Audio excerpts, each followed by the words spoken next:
बुद्धिं प्रबोधय प्रभो मधुबोधशक्तिं विज्ञां प्रयच्छ परमां परिभावयामि। कोमलं कूजयन् वेणुं श्यामलोऽयं कुमारकः वेदवेद्यं परं ब्रह्म भासतां हृदये मम। कूजन्तं राम रामेति मधुरं मधुराक्षरम् आरुह्य कविताशाखां वन्दे वाल्मीकिकोकिलं। नारायणाखिलगुरो भगवन्नमस्ते शिवाय नमः। शिवलिंगाय नमः। तन्मे मनः शिवसंकल्पमस्तु। सर्वे भवन्तु सुखिनः। नारायण। जन्म और मृत्यु की परंपरा अनादिकाल से चल रही है। जब तक जीव आत्मा के वास्तव स्वरूप का बोध नहीं प्राप्त करता तब तक जन्म और मृत्यु का क्रम चलता ही रहता है। भगवत पाद शिवावतार शंकराचार्य महाभाग ने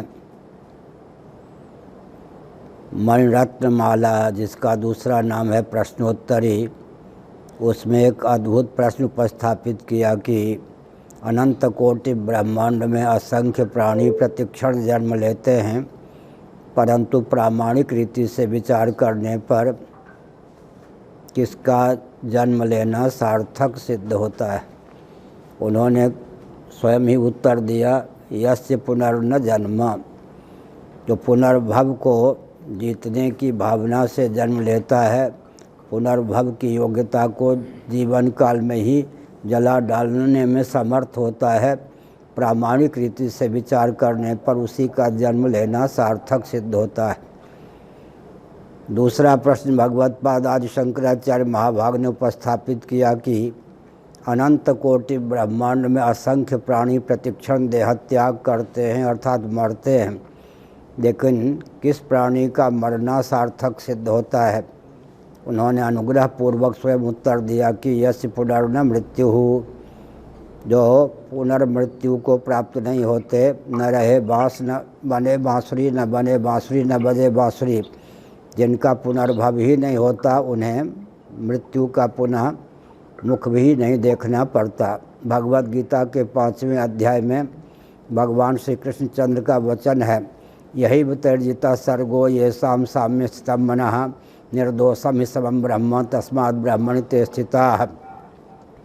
अर्थापत्ति प्रमाण का आलम्बन लेकर भगवान श्री कृष्ण चंद्र ने इस तथ्य को ख्यापित किया कि प्रामाणिक रीति से निरीक्षण परीक्षण करने पर सदोष और विषम ही समग्र संसार सिद्ध होता है।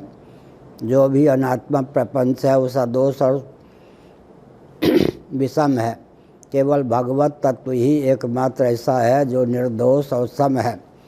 जिन्होंने सकल अनात्म वस्तुओं से मन को उपरत कर भगवत स्वरूप में ब्रह्म में सच्चिदानंद तत्व में सन्निहित कर दिया, उस ब्रह्म में जिनकी आत्मबुद्धि सम्मिलित हो गई, उन्हीं का वास्तव में जन्म लेना सार्थक है। वो जीवन काल में ही मृत्यु पर विजय प्राप्त कर सके हैं।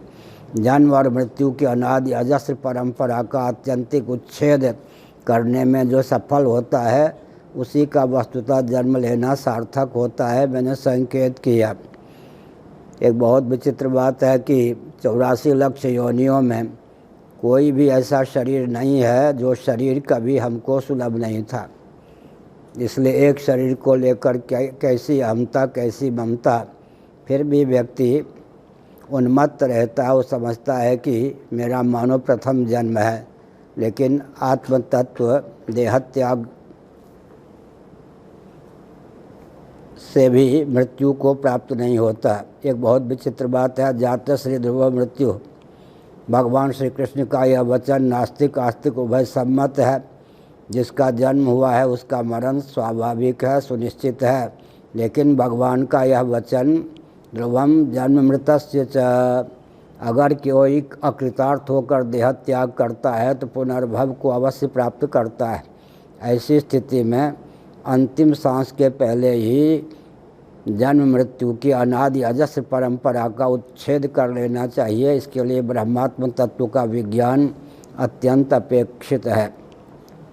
मैंने एक संकेत किया राष्ट्रोत्कर्ष का। राष्ट्र का उत्कर्ष होना चाहिए, होगा कब? एक विचित्र वेदना है, व्यक्ति अपने जीवन में संवाद विहीन हो गया है। व्यक्तिगत जीवन में ही संवाद का लोप हो गया है, तो परिवार के जो सदस्य हैं उनके साथ संवाद विलुप्त हो रहा है, यह स्वाभाविक है। फिर सामाजिक स्तर पर भी सद्भावपूर्वक संवाद का विलोप हो रहा है। मेरा इस अवसर पर नम्र निवेदन है कि व्यक्तिगत जीवन में संवाद को प्रारंभ कीजिए। तुलसीदास जी का एक ग्रंथ है विनय पत्रिका, गीता प्रेस गोरखपुर से वह अनुवाद सहित प्रकाशित है। उसमें अपने से संवाद कैसे करें यह क्षमता प्राप्त है। उसके अनुशीलन से व्यक्ति अपने जीवन में संवाद तो प्रारंभ कर सकता है। अपने जीवन में ही संवाद नहीं है तो राष्ट्रीय स्तर पर अपकर्ष होगा ही। मैंने संकेत किया संवाद की शैली क्या है? नीचे मन, ऊपर आत्म तत्व, परमात्म तत्व, भगवत तत्व, इष्ट देव। कभी मन से संवाद करना प्रारंभ कीजिए।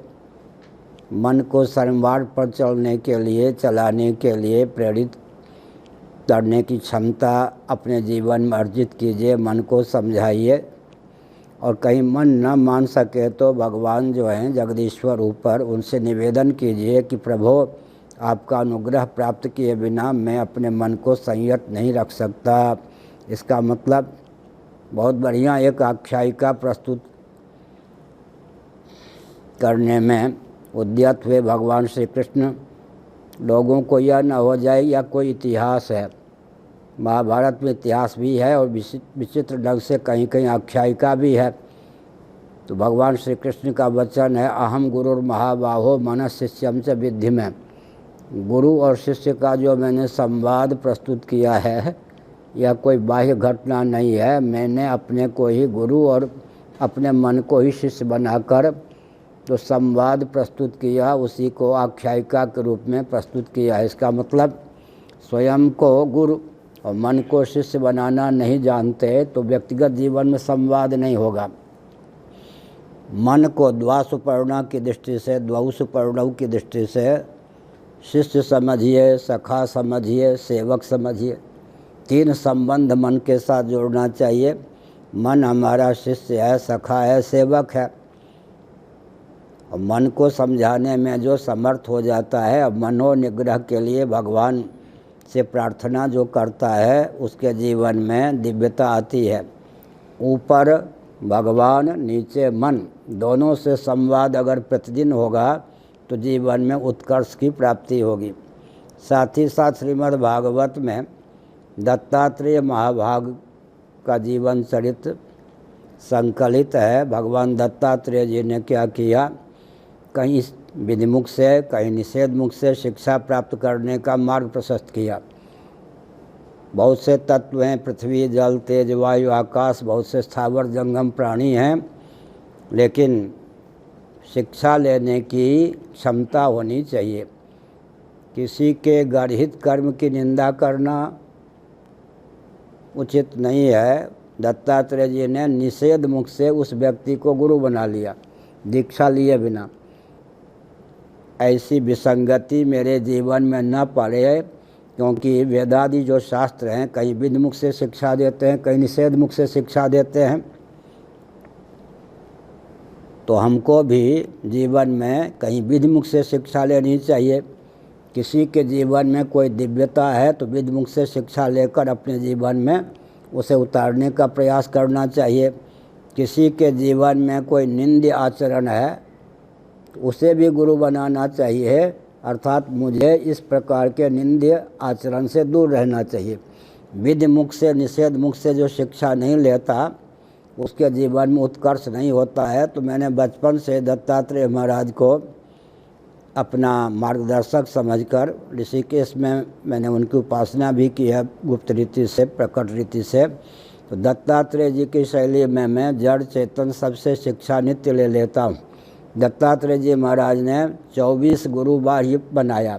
दीक्षा का क्रम नहीं वहाँ पर है, किसी से विद मुख से शिक्षा ली, किसी से निषेध मुख से शिक्षा ली।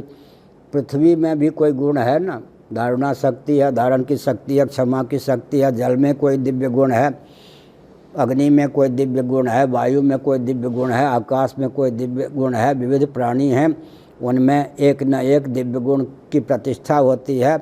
यहाँ तक कि पिंगला वेश्या, उससे भी भगवान शंकर ये दत्तात्रेय महाराज ने निषेध मुख से शिक्षा ले ली। तो हमने एक संकेत किया कि बाहर 24 गुरु बनाए, इसका मतलब सांख्य प्रस्थान के अनुसार अचित पदार्थ के 24 भेद होते हैं।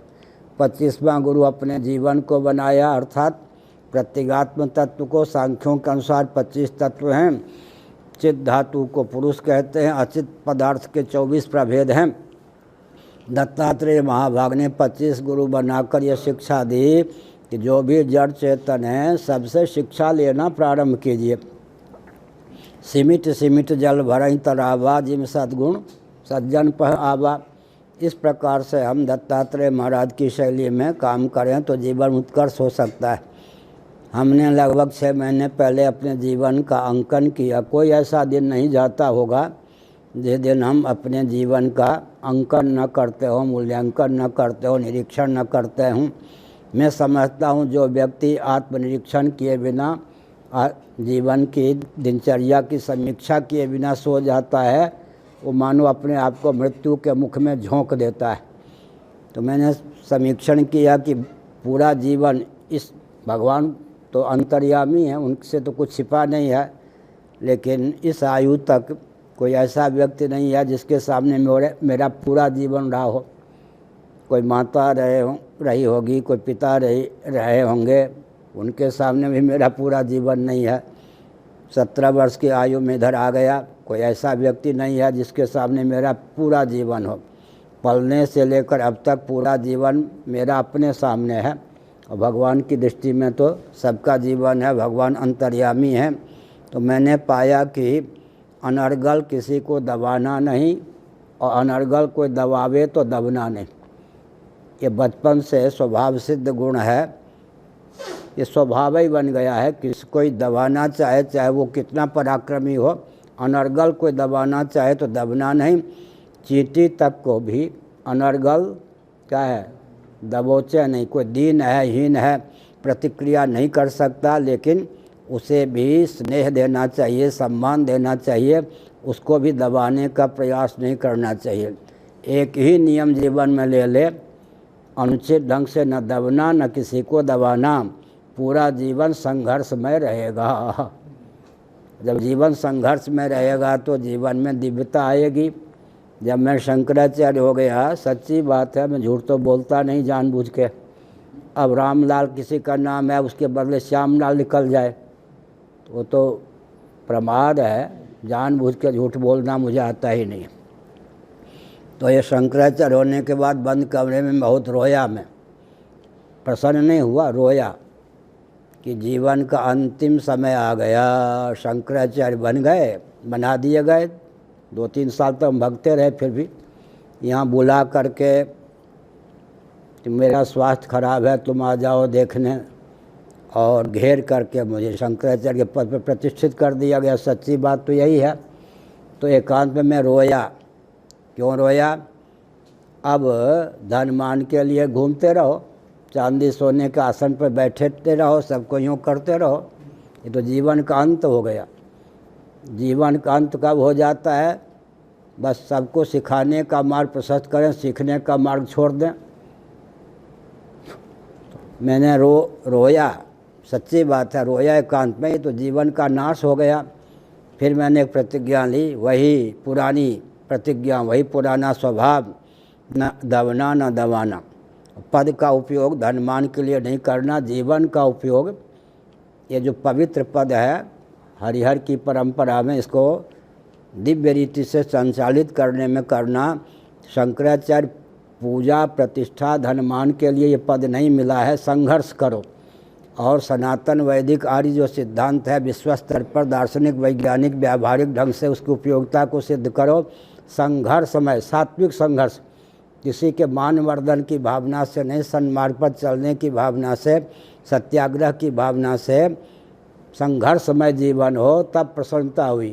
तो शंकराचार्य बन जाने के बाद तो फिर ऐसे हाथ करते रहो, धन मान का स्रोत निकाल लो, इससे तो जीवन व्यर्थ चला जाता है। इसलिए हमने संकेत किया। एक और मैं संकेत करता हूँ, जीवन में कुछ न कुछ प्राप्त करने की भावना पाल के रखनी चाहिए। तो जीवन में जंग लगना संभव नहीं।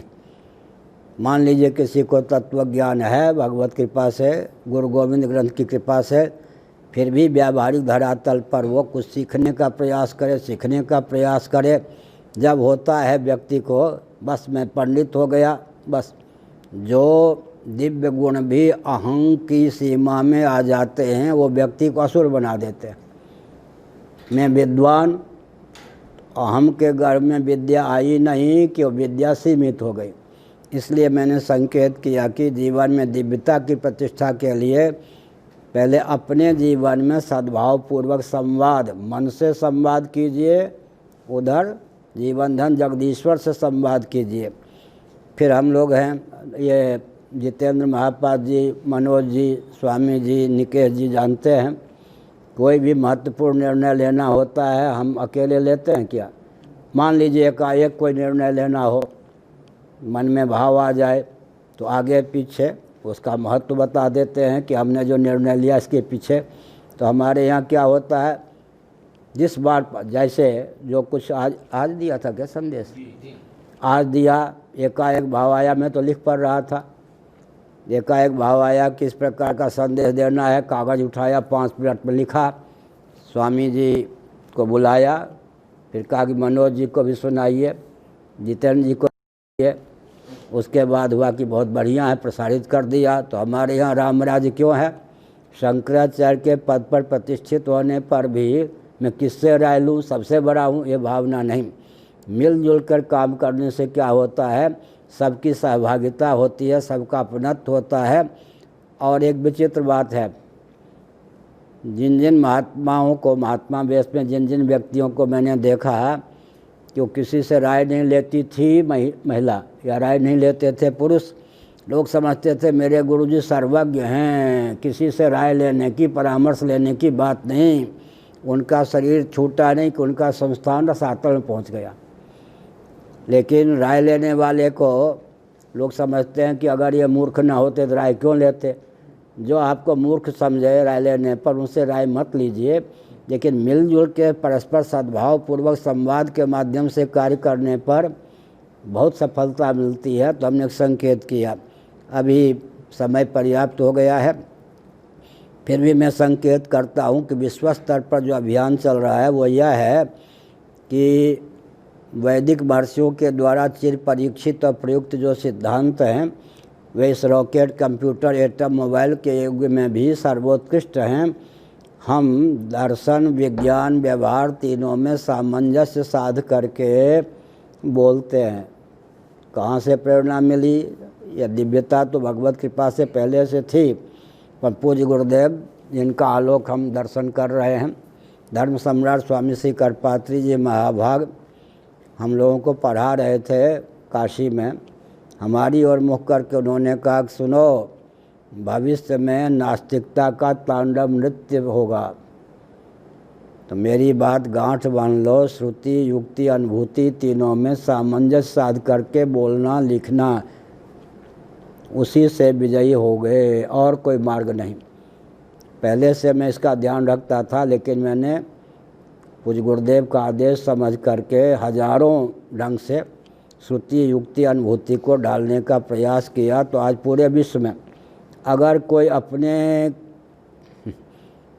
दुस्वभाव के कारण द्वेष रखता हो तो उसके बुद्धि की बलिहारी, भगवान उसका भी भला करे।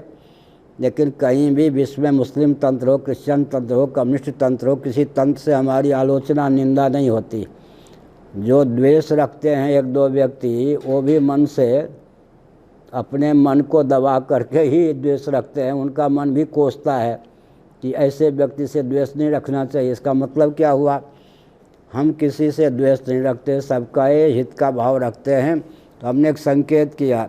क्या संकेत किया? कि वैचारिक धरातल पर पूरे विश्व में सनातन वैदिक आर्य हिंदुओं का जो वेदादि शास्त्र सम्मत सिद्धांत है वो सर्वोत्कृष्ट है, एकमात्र उत्कृष्ट है। उसको अपनाने पर ही किसी भी देश का व्यक्ति का उत्कर्ष हो सकता है। यह मार्ग प्रशस्त किया जा रहा है। हरि अनंत हरि कथा अनंता। मुझे मेरा जन्मदिन मनाया जाए बिल्कुल पसंद नहीं। और एक विचित्र बात है, आपको सुनकर आश्चर्य होगा, ये तो जानते हैं कि मैं सत्य ही बोलता हूँ। मेरे पिताजी मुख्य 1-2 घटना ही याद है, शायद 5 वर्ष के रहे होंगे तब चल बसे। माताजी 6 महीने बाद हमारे पिताजी के वियोग में चल बसी, ऐसा सुना है। माता की भी 1-2 झांकी याद है, पिताजी कैसे थे 1-2 झांकी याद है। लेकिन ऐसा सुना है कि वो दरभंगा नरेश ब्राह्मण राजा होते थे, उनके यहाँ राज पंडित थे, बहुत बड़े ज्योतिषी थे और बहुत बड़े कर्मकांडी थे, इतना पता है। तो मेरी जन्मपत्री उन्होंने ही बनाई थी। दैवयोग से एक बक्से में मुझे जन्मपत्री मिल गई, लेकिन उस समय भी मैंने ध्यान रखा कि इसके 3 प्रति कर लूँ अपने हाथ से, लेकिन मुझे अपना जन्मदिन याद न रहे। बचपन की बात है, 10 साल के रहे होंगे। इतनी तटस्थता से उस जन्मपत्री के 3 प्रति की कि मुझे अपना जन्मदिन याद न रहे। तो मैं समझता था कि वैशाख महीने में जन्म है, जैसे कि इनका जन्म है। एक दिन ये वैशाख महीने में जिसका जन्म शंकराचार्य आदि सबका महत्व गा रहे थे, तब हमने सोचा वैशाख महीने में जन्म लेने वालों का इतना महत्व क्यों है। तो मन गया कि हो सकता है इनका ही जन्म वैशाख महीने में हो। तो हमने बाद में पूछा तो हाँ मेरा भी जन्म वैशाख महीने में। तो मुझसे कोई पूछता, झूठ नहीं बोलता था। इतनी तटस्थता से अपने जन्म कुंडली की 3 प्रति की और बक्से में रख दिया। मालूम था कि मुझे बाबा होना है, क्या मालूम था मुझे कि प्रवृत्ति मार्ग में नहीं जाना है, निवृत्ति मार्ग के लिए ही जन्म हुआ है। लेकिन स्वामी जी को मेरे जन्मभूमि का पता लगा, वहाँ जाकर उन्होंने जन्मपत्री प्राप्त कर ली। तब से ये इनका प्रकल्प है कि चलाने लगे। मैं तो समझता था वैशाख में जन्म है, निकला जो कुछ है। शरीर का तो जन्म होता है, इसलिए मैंने कहा कि राष्ट्रोत्कर्ष दिवस के रूप में इसको मनाया जाना चाहिए। और देवी देवता सब की कृपा से सब संतुष्ट रहें। अभी जो स्थिति चल रही है, हमारे प्रताप षडंगी जी ने कहा कोई यज्ञ इत्यादि, तो अभी भी यज्ञ हो रहा है या नहीं? अग्नि को जब अजीर्ण हो गया था तो यज्ञ ही तो हुआ था वो। तो यज्ञ का अनुष्ठान का महत्व होता है। लेकिन यह जो विभीषिका आई है, जिन महानुभावों को जो राष्ट्र के स्वयं को कर्णधार मानते हैं, उनमें षडंगी जी भी हो सकते हैं। वो इस विभीषिका के रहस्य को जाने, पुनः इस प्रकार की विभीषिका प्राप्त न हो। ये गुप्त संदेश बीमारी के माध्यम से भगवान की ओर से प्राप्त है। मैंने एक संकेत किया, व्यक्ति की सुरक्षा तो हो सकती है भगवत भजन से, तपोमय जीवन से, दिव्य आहार विहार से, लेकिन समष्टि में विप्लवपूर्ण वातावरण अभी रहेगा, क्योंकि सबने मिलकर विकास को जिस ढंग से परिभाषित और क्रियान्वित किया है। भगवान की शक्ति अत्यंत कुपित है, उसके परिकर पृथ्वी जल तेज वायु आकाश को अत्यंत क्षुब्ध किया गया है।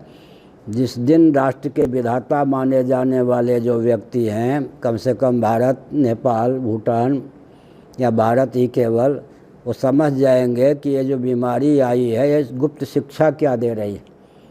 उस दिन से ये रोग शांत होने लगेगा। भविष्य में इस प्रकार की विभीषिका प्राप्त न हो, इसके लिए भी सावधानी बरतने की आवश्यकता है। तो मैंने एक संकेत किया, इस प्रकार की विभीषिका तो मुझे आज से नहीं वर्षों से दिखाई पड़ती थी और अपने प्रवचनों में सैकड़ों बार मैंने कहा भी होगा। लेकिन ये भौतिकता के चकाचौंध में लोगों ने उपहास तो नहीं किया, लेकिन जिनको ध्यान इधर केंद्रित होना चाहिए था उनका ध्यान केंद्रित भी नहीं हुआ। तो फिर मैं संकेत करता हूँ कि ये विभीषिका कुछ नहीं है, छुई मुई कहते हैं लज्जावती, उसको छूते ही वो ऐसे हो जाती, उसके पत्ते ऐसे हो जाते हैं, उसका नाम छुई मुई है, लज्जावती।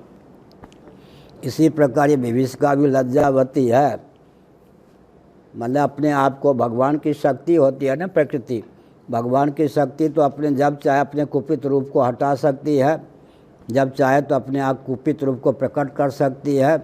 जिन लोगों को शिक्षा देने के लिए यह रोग आया है वे अभी भी चेत नहीं रहे हैं कि कम से कम भारत को तो हम उस ढंग से विकसित करने का मार्ग प्रशस्त करें जो वेदादि शास्त्र सम्मत हैं। अच्छा, 1 मिनट और मैं संकेत कर दूं, यह भ्रम तो मिट गया ना कि भौतिक विधा से विकास को परिभाषित क्रियान्वित करने में सबसे आगे जो राष्ट्र थे अमेरिका इत्यादि, उनकी सबसे ज़्यादा दुर्गति हो गई। जो पिछड़े राष्ट्र माने जाते थे उनमें कम दुर्गति हुई। इसका मतलब क्या है? प्रकृति इस प्रकार के विकास की परिभाषा को सहन नहीं करती है। मैंने कई बार इस संदर्भ में अभी 20 दिनों से कहा होगा कि आप प्रकृति का अध्ययन कीजिए। प्रकृति के जो परिकर और कार्य हैं, पृथ्वी, जल, तेज, वायु, आकाश, ये किसको स्वीकार करते हैं, किसको स्वीकार नहीं करते। अपने पेट का अध्ययन करना पड़ेगा या नहीं। हलवा आप पचा सकते हैं या नहीं, कचौरी पका सकते हैं या नहीं, पचा सकते हैं या नहीं। अब हमको अगर कोई इतना ही क्या दे दे, रबड़ी दे दे, तो वो है ना धमतरी, या कहा इतनी रबड़ी धोखे से चले गई पेट में, हमने समझा छेना उना है। अजयनी के घर थे जो बोल रहे थे, कितने महीने तक, 6 महीने तक 5-5 बार 4-4 बार शौचालय जाना पड़ा। तो मुझे विष देने की क्या जरूरत है, इतना रबड़ी पवा दो। इसका मतलब क्या है? अपने जठराग्नि की तीव्रता या मंदता को देखकर संयत व्यक्ति भोजन करता है ना।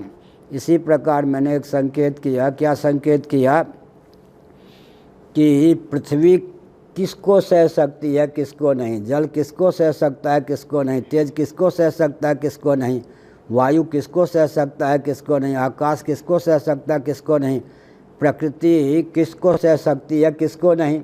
भगवान को पसंद क्या है, कौन सा मार्ग है, उसी का नाम सनातन सिद्धांत है ना। मैंने अभी 5-7 बार उदाहरण दिया होगा। आप तारीख का उपयोग कीजिए, प्रकृति तारीख को नहीं सहेगी, प्रकृति तिथि को ही सहन करेगी। भूकंप है, ज्वार भाटे हैं समुद्र में, सूर्य ग्रहण है, चंद्र ग्रहण है, प्रकृति जो है वो तिथि को स्वीकार करती है, तारीख को स्वीकार नहीं करती। इसी प्रकार से आप यज्ञशाला है, यज्ञशाला श्रौत याग हो रहा है, अगर यज्ञशाला की सीमा में किसी ने संस्कृत के अतिरिक्त किसी और भाषा में बोल दिया, देवता उसको स्वीकार नहीं करेगा श्रौत याग में। तो इसका मतलब देववाणी कहते, देवभाषा कहते हैं। तो हमने कहा कि ये देखना पड़ेगा किस विकास को, महायांत्रिक विकास को प्रकृति सहती है या कुटीर उद्योग, लघु उद्योग के माध्यम से जो विकास होता है उसको प्रकृति सहती है। प्रकृति किसको सहन करती है, किसको नहीं, इसका अध्ययन करने चलेंगे तो वेदादि शास्त्र के जितने प्रकल्प हैं, देश काल परिस्थिति के अनुसार उसको प्रकृति सहती है, अन्य को नहीं।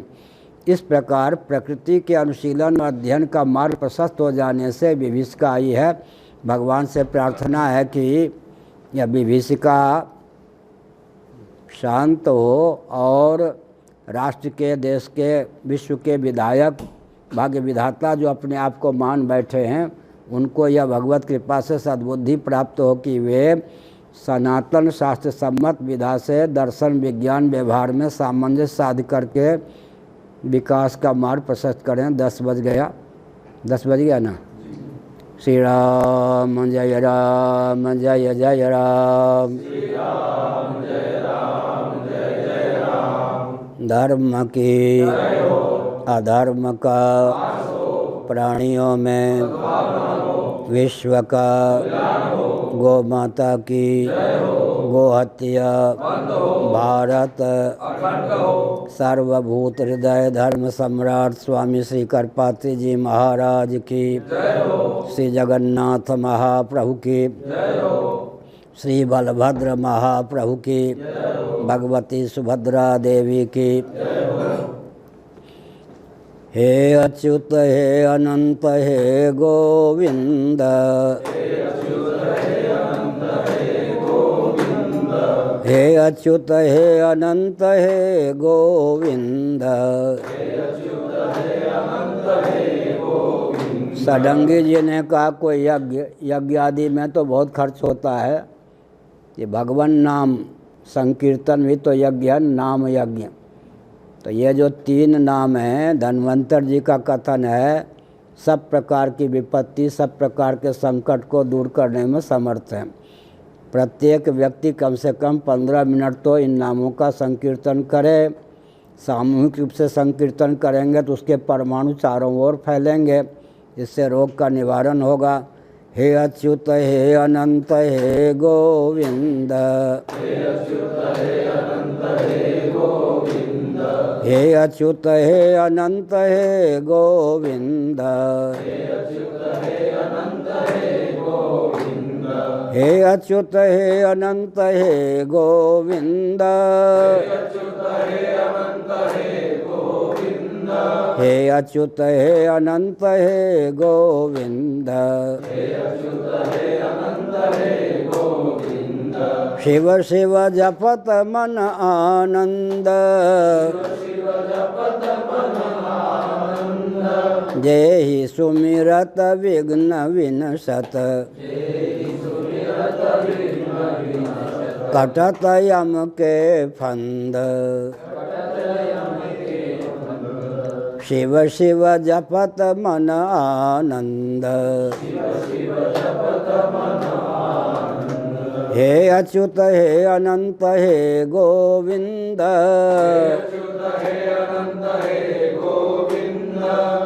इन नामों से धन भी प्राप्त होता है, रोग का निवारण भी होता है।